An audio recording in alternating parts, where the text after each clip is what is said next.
媒体朋友见面，那请媒体朋友尽情的捕捉画面。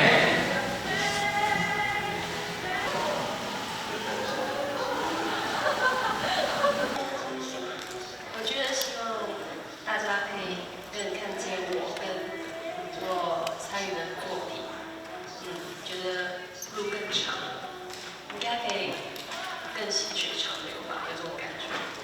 我看到《江湖男》是这样一个黑色调性的电影，喜剧节奏也是难的，黑色可能也是一个跟你以往比较不同的路线。而且一次又要串3个角色，其实对你来说的挑战很大。我认为我们想象多数女演员不见得也会接。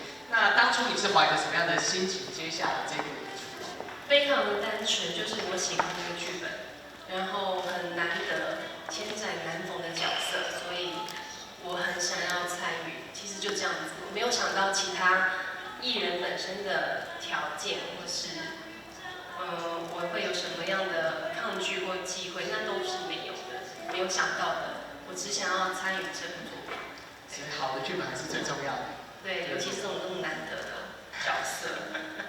那刚刚听到你得奖的时候，有没有第一时间最想要跟谁分享这个奖？我刚刚很空因为前面我颁给小柔的时候，其实我非常激动，一直到走出去，我都觉得很兴奋，就是江湖男是拿到了第一个奖项，然后现在自己拿就觉得好空哦，就一切都很空，所以我就想说，我刚刚是不是有漏掉谢谢谁？结果我其实漏讲很多，因为我真的没有准备。要不要快速的？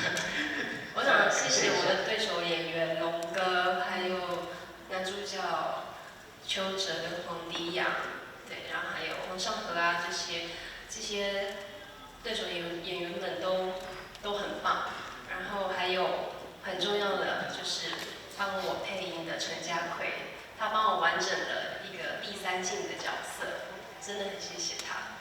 太好了，恭喜一提，谢谢。